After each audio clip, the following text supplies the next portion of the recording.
प्यारे आका अलैहिस्सलातु तस्लीम के प्यारे दीवानों, एक मुसलमान का दूसरे मुसलमान से सलाम करना ये हुजूर अकरम सल्लल्लाहु अलैहि वसल्लम की सुन्नते मुबारका है। ये मेरा पहला मैसेज, और आज इस महफिल में मैं अपनी तरफ से आपको पहला तोहफा दे रहा हूं, हुजूर की सुन्नत का तोहफा।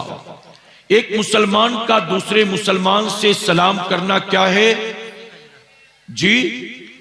सुन्नते मुबारका है। जब कोई मुसलमान सलाम करे तो उसके सलाम का जवाब देना ये वाजिब है, और वाजिब ये सुन्नत से बड़ी चीज है। सलाम करने वाला सलाम करे तो सुन्नत का सवाब मिलेगा, और जवाब देना वाजिब हो जाएगा। जवाब देंगे तो वाजिब पर अमल करने का अल्लाह हमको सवाब अता फरमाएगा। यहां इस वक्त माइक पर जितने हजरात आएंगे वो आकर आपको अगर सलाम करेंगे तो सलाम करना सुन्नत और आपका जवाब देना वाजिब। अगर आने वाला कोई मेहमान सलाम नहीं करेगा तो सुन्नत को छोड़ेगा और सुन्नत पर अमल के एवज जो सवाब मिलना था उस सवाब से महरूम रह जाएगा। लेकिन आने वाला मेहमान सलाम करे और आप जवाब न दें तो आपको वाजिब तर्क करने का गुनाह होगा। ठीक है। अब सलाम कभी सामने वाले के सलाम का इंतजार ना किया करें, बल्कि सलाम में पहल करना यह भी मेरे नबी की सुन्नत मुबारका है। यानी जब आपको सामने दिखाई दे कि यह शख्स मुसलमान है तो इंतजार ना करें सलाम करने का, बल्कि आप खुद बढ़कर उससे सलाम करें, आदत बनाएं। फरमाया गया जब दो मुसलमान एक दूसरे से सलाम करते हैं तो दोनों के दरमियान 100 रहमतें तकसीम की जाती हैं, और 100 में 10 उसे मिलता है जो सलाम का जवाब देता है, और 90 अल्लाह उसको अता करता है जो सलाम में पहल करता है। अच्छा, ये मैं क्यों बयान कर रहा हूं? ये मैं क्यों बयान कर रहा हूं? उसकी वजह के पिछले 2 दिन से मैं वेस्ट बंगाल के दौरे पर हूं सैयद अमीनुल कादरी साहब के साथ, और अक्सर जिन लोगों से भी मुलाकात होती है मैंने देखा कि आपके यहां सलाम में पहल करने का चलन नहीं है। लोग फोन भी करते हैं तो सलाम दुआ नहीं करते, सीधे मुद्दे पर बात करते हैं। बीवी का फोन है तो भी कहेगा बोल, सलाम नहीं। अब्बा से भी सलाम नहीं, बेटों से भी सलाम नहीं, बड़ों से भी सलाम नहीं, यहां तक के मस्जिद के इमाम से भी सलाम नहीं। जबकि हुजूर अकरम सल्लल्लाहु अलैहि वसल्लम की सुन्नत यह है, फरमाया गया मेरे आका सल्लल्लाहु अलैहि वसल्लम मदीना मुनव्वरा की गलियों से गुजरते आप सहाबा के बच्चों को गलियों में खेलता देखते थे तो मेरे आका बढ़ बढ़कर सहाबा के बच्चों से भी सलाम किया करते थे। या अब्बा से सलाम करने में शर्म आती है, बेटा शर्माता है कि मैं अब्बा से क्या सलाम करूं, अब्बा शर्माते हैं कि बेटा से क्या सलाम करें, शौहर शर्माता है कि मैं बीवी से क्या सलाम करूं, और बीवी शर्माती है कि मैं शौहर से क्या सलाम करूं। मेरे प्यारे आका के प्यारे दीवानों, जहां शरीयत ने शर्माने का हुक्म दिया है वहां तो बेशर्म हुए बैठे होते हैं, और जहां शर्माने की कोई जरूरत नहीं वहां बड़े शर्म वाले बने बैठे हुए हैं। जब एक घर के अंदर बेटा, बहू, बेटी, दामाद सब एक साथ बैठे होते हैं और टीवी स्क्रीन के ऊपर सीरियल चल रहा होता है, ड्रामा चल रहा होता है, स्विमिंग पूल का सीन चलता है, सुहागरात का सीन चलता है, जब नाचने गाने का सीन चलता है तो वहां किसी को शर्म नहीं आती। वहां पूरी फैमिली बैठकर हॉल के अंदर देख रही होती, तब शर्म नहीं। और जहां शर्माने की कोई जरूरत नहीं वहां बड़े शर्म वाले बने बैठे होते। तो यहां शर्म नहीं करना, एक दूसरे से जब मिले एक दूसरे से सलाम किया करें, कहे इंशाअल्लाह। मेरे आका फरमाते हैं अगर तुम चाहते हो अल्लाह तुम्हारे दिलों में एक दूसरे के लिए मोहब्बत पैदा करे तो तुम सलाम को आम करो, यानी एक दूसरे से सलाम किया करो। आका फरमाते जब तुम सलाम को आम करोगे अल्लाह तुम्हारे दिलों में एक दूसरे के लिए मोहब्बत पैदा करेगा। सहाबी ने अर्ज किया आका आपस में मोहब्बत पैदा करना हो तो एक दूसरे से सलाम किया जाए, अगर नबी से मोहब्बत पैदा करना हो तो क्या करें? आका फरमाते नबी पर कसरत से दुरूद व सलाम भेजा करो। तो नबी पर दुरूद सलाम भेजो तो नबी के लिए दिल में मोहब्बत पैदा हो, और एक दूसरे से सलाम करो तो एक दूसरे के दिल में मोहब्बत पैदा हो। आप देखें, मैं मिसाल देता हूं, आपके गांव का कोई गुंडा है, आपके इलाके का कोई दादा है, बदनाम आदमी है, उसे लोग पसंद नहीं करते, लेकिन है मुसलमान। आपने एक दिन आते जाते देखा उसको तो सलाम कर लिया, दूसरे दिन फिर आपने देखा तो सलाम कर लिया, तीसरे दिन फिर आपने देखा तो सलाम कर लिया। अगरचे वो आदमी अच्छा नहीं है, लेकिन 3 दिन आप मुसलसल सलाम करोगे तो चौथे दिन वो खुद आपसे करेगा कि नहीं करेगा? जी क्यों किया? मेरे नबी फरमाते सलाम को आम करो, अल्लाह दिल में मोहब्बत पैदा फरमाएगा। अगरचे आदमी अच्छा नहीं था, 4 दिन आपने कर लिया तो 5वें दिन वो भी आपसे बढ़कर सलाम करेगा। तो अपनी सोसाइटी में हसद को खत्म करना है, गिबत को खत्म करना है, कीना को खत्म करना है, दुश्मनी को खत्म करना है, जलन को खत्म करना है, बुग़्ज़ को खत्म करना है, अदावत को खत्म करना है। अपने मुआशरे में सलाम को आम करना शुरू कर दो कि इंशाअल्लाह। मेरे प्यारे आका के पैरवानों, मोबाइल फोन सबके पास है, फोन आता है, अगर नंबर पहले से सेव्ड है तो नाम लिखा हुआ था स्क्रीन पे कि सलीम भाई का फोन आ रहा है, अब्दुल्ला भाई का फोन आ रहा है, हजरत का फोन आ रहा है, हाफिज साहब का फोन आ रहा है। करेक्ट है कि नहीं है? जब देखो स्क्रीन पर नाम लिखा है मुसलमान का, तो हरी वाली बटन दबाने के साथ ही हेलो नहीं बल्कि अस्सलाम वालेकुम कहें इंशाअल्लाह। अब जैसे ही आप सलाम करेंगे फौरन 90 नेकियां आपके नामे अमाल में लिख दी जाएंगी, और सामने वाला जवाब देगा, आपकी वजह से 10 नेकियों का हकदार वो भी हो जाएगा। आदत बनाएंगे इंशाअल्लाह। लोग बीवी का फोन आता है तो भी सलाम नहीं करते, बेटे का फोन आता है तो भी सलाम नहीं करते। आपकी दुकान में, आपके गैरेज में, आपके कारखाने में, आपके खेत में अगर काम करने वाला शख्स मुसलमान है तो आप उसको सलाम करें, उसका स्टेटस ना देखें, गरीबी ना देखें, नौकर है ना देखें, उसका कपड़ा, रंग, नस्ल, जात ना देखें। अगर मुसलमान है तो आप सलाम करें। आप जितना सलाम करेंगे अल्लाह उतना नेकी भी देगा, बरकत भी अता फरमाएगा और उसके दिल में इज्जत भी। अब एक मिसाल दूं, मौला कायनात मौला अली करमल्लाहु वजहुल करीम की आदत थी, आप कभी भी सामने वाले को सलाम का मौका नहीं देते थे, हमेशा खुद ही बढ़ कर सलाम करते थे। एक मर्तबा एक रास्ते से तशरीफ ला रहे थे, इत्तेफाक से उसी रास्ते पर सामने से सैयदना सिद्दीक अकबर रज़ियल्लाहु अन्हु भी चले आ रहे थे। अब सिद्दीक अकबर ने मौला कायनात को देखा तो दिल ही दिल में सोचा कि अगर मैं कोशिश भी करूं सलाम करने की तो मेरी कोशिश करना बेकार, क्योंकि हमेशा तो सलाम में पहल अली ही करते हैं, तो बाजी तो यही मार लेंगे, मेरा पहल करना, कोशिश करना बेकार होगा। यह सोचकर सिद्दीक अकबर खामोश रहे। लेकिन इत्तेफाक से आज मौला कायनात भी सिद्दीक अकबर के करीब से गुजर गए, आपने भी सलाम नहीं किया।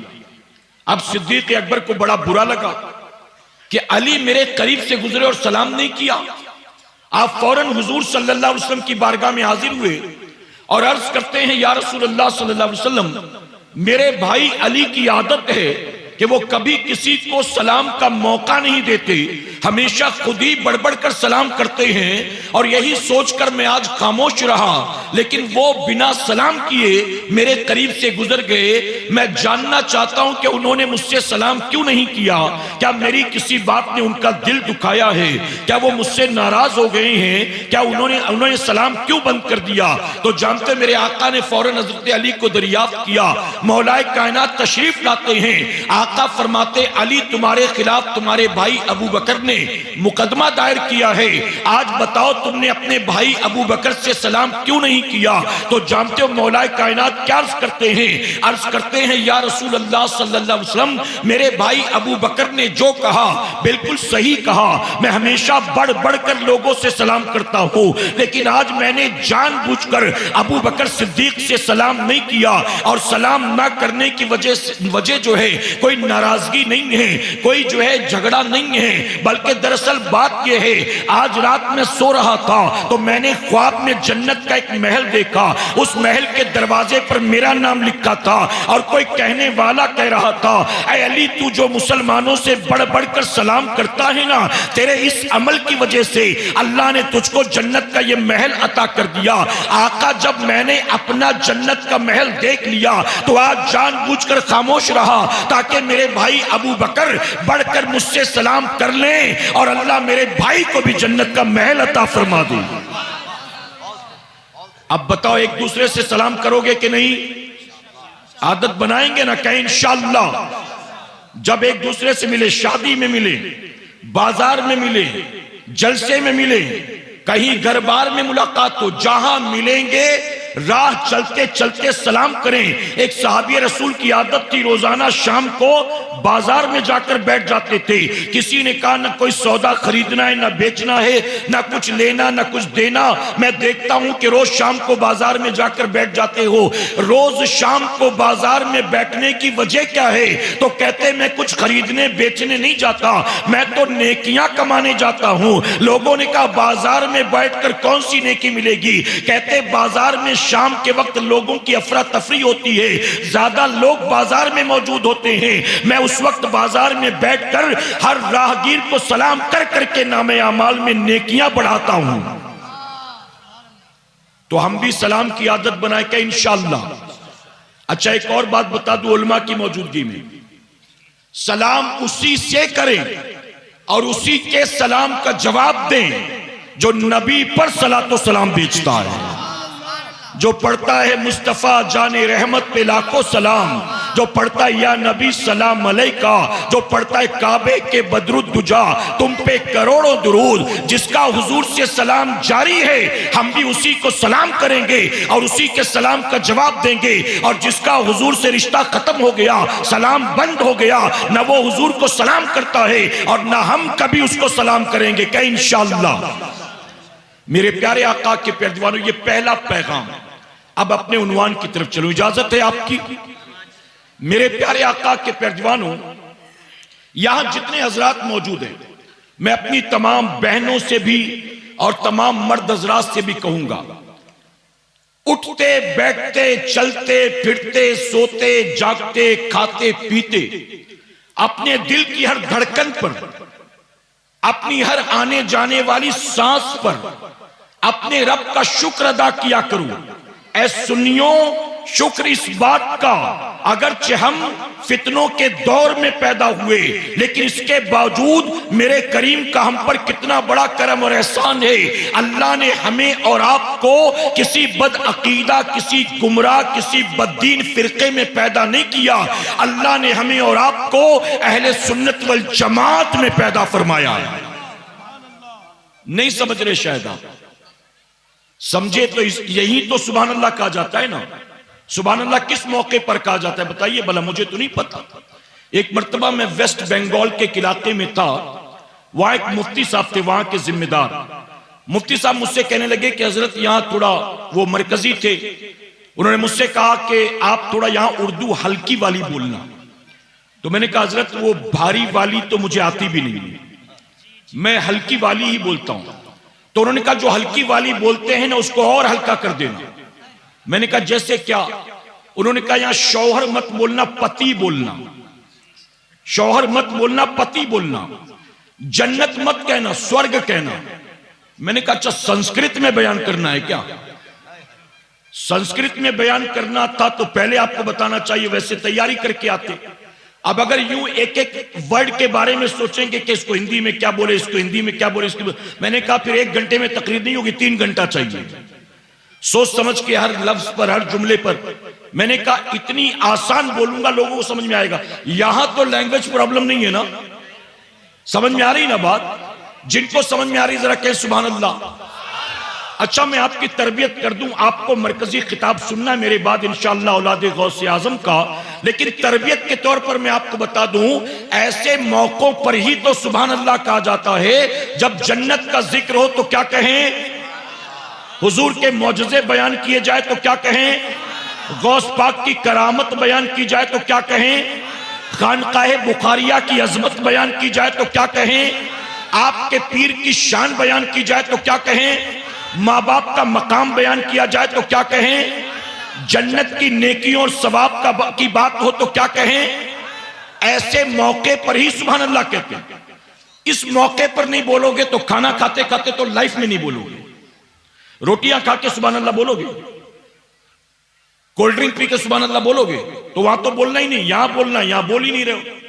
दरअसल मैं कभी कभी कहता हूं, बुरा मत मानिएगा, आज के दौर का मुसलमान ना दुनिया के पीछे भागते भागते भागते भागते इतना लालची हो गया है, जब तक दो चार चीज दिखाओ नहीं सुभान अल्लाह भी नहीं बोलता है। कहेंगे ना ये मिलेगा तो कहेगा सुभान अल्लाह, वो मिलेगा सुभान अल्लाह, ये मिलेगा सुभान अल्लाह, नहीं तो सुभान अल्लाह भी नहीं बोलता है। मेरे प्यारे आका के पैदवानों, किसी लालच में सुभान अल्लाह ना बोलो, रब की रजा के लिए रब का जिक्र किया करो। वाह मौलाना, हाय मौलाना, ये कहने से तो बेहतर है अल्लाह का जिक्र किया जाए। क्या कहा जाए, क्या कहा जाए, और मोहब्बत से कहें। अच्छा पीछे अंधेरा है ना, उसका बड़ा फायदा उठा रहे हैं वो लोग। पीछे की तरफ अंधेरा, उसका फुल फायदा, एक आदमी हिल भी नहीं रहा है। यहां तो लोग सुभान अल्लाह कह रहे, हाथ भी उठा रहे हैं, पीछे वाले मूवमेंट ही नहीं है जरा भी। पीछे वाले अगर सुन रहे हैं, साउंड है ना बराबर, कहें सुभान अल्लाह। मेरे प्यारे आका अलैहिस्सलातु तस्लीम के प्यारे दीवानों, अब तवज्जो के साथ सुने, अब असल उन्वान की तरफ चलता हूं। और मेरा वैसे भी 15-20 मिनट हो गया, अब आधे घंटे में अपनी बात मुकम्मल करना है, आपकी इजाजत है। मेरे प्यारे आका के प्यारे दीवानों, हुजूर अकरम सल्लल्लाहु अलैहि वसल्लम ने 1450 साल पहले फरमाया, बनी इस्राइल 72 फिरकों में बट गई थी, मेरी उम्मत 73 फिरकों में बट जाएगी। यहां 73 फिरकों में बटने से मुराद सिर्फ 73 फिरके नहीं होंगे, बल्कि रसूलुल्लाह ये फरमा रहे हैं कि बनी इस्राइल जिस हद तक गिर गई थी, मेरी उम्मत एक कदम आगे निकल जाएगी, उनको भी पीछे छोड़कर आगे निकल जाएगी। फिर मेरे नबी फरमाते कि 73 में 72 जहन्नमी होंगे, एक जमात होगी जिसे अल्लाह जन्नत में दाखिल फरमाएगा। जिनको समझ में आ गया कि वो जमात कौन सी है, उन्होंने कहा सुभान अल्लाह। बाकियों को मैं क्लियर कर देता हूं इंशाअल्लाह। 73 में 72 जहन्नमी, एक जन्नती। साहबा हैरान, 72 क्वांटिटी के एतबार से, भीड़ भाड़ के एतबार से, नंबर के एतबार से ज्यादा हैं, लेकिन ज्यादा होकर भी जहन्नम में गए, और वो एक अकेला होकर जन्नत में गया। या रसूल अल्लाह, वो जो जमात जन्नत में जाएगी, उस जमात की खूबी क्या होगी, उसकी पहचान क्या होगी, आखिर उनमें कौन सा ऐसा अमल होगा कि जिसकी बुनियाद वो जन्नत में जाएंगे और क्वांटिटी वाले जहन्नम में डाल दिए जाएंगे। तो जानते हो मेरे आका ने उस मौके पर उस जन्नती जमात की बहुत सी निशानियां बताया था। मैं वो तमाम निशानियां आपके सामने बयान नहीं करता, लेकिन मैं सिर्फ एक निशानी बयान करता हूं। उस जन्नती जमात की निशानी जानते हो क्या है? उस जन्नती जमात को पहचानना चाहते हो तो उस जन्नती जमात की निशानी यह है कि शुरू से लेकर अब तक जितने औलिया पैदा हुए हैं, अल्लाह ने वो सारे के सारे वली उसी जन्नती जमात में पैदा फरमाया। और सारे वली कौन सी जमात में पैदा हुए? अहले सुन्नत में। कहां पैदा हुए? क्या बताइए, चकरालियों के यहां कोई वली है? भोचालियों के यहां कोई वली है? नेचरवियों के यहां कोई वली है? कादियानियों के यहां कोई वली है? मिर्जाइयों के यहां कोई वली है? क्या बताइए, बोरियों खोजाओं शियाओं के यहां कोई वली है? आप बताएं, किसी तबलीगी जमात में कोई गौस पैदा हुआ है? वहाबियों के यहां ख्वाजा पैदा हुआ है? नाम निहाद अहले कुरान व अहले हदीस के घर में क्या कोई मखदूम व मजजूब पैदा हुआ है? ऐ सुन्नियों, अपनी किस्मत पर नाज करो। अगरचे फितनों के दौर में पैदा हुए, लेकिन मेरे करीम का कितना बड़ा करम है, उसने चकरालियों के घर पैदा नहीं किया, मिर्जाइयों के घर पैदा नहीं किया, कादियानियों के घर पैदा नहीं किया। हम गुनाहगारों को पैदा करने की बारी आई तो मेरे करीम ने कितना करम किया कि रब ने उस जमात में पैदा किया जिस जमात में गौसो ख्वाजा पैदा हुए।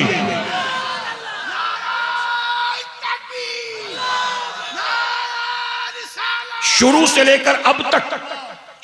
लेकर अब तक जितने वली पैदा हुए वो सारे अहले सुन्नत में पैदा हुए। बल्कि मैं कहता हूं, इनको वली क्या, इनको तो खली भी नहीं मिला, वो खली भी कहीं और जाके पैदा हो गया।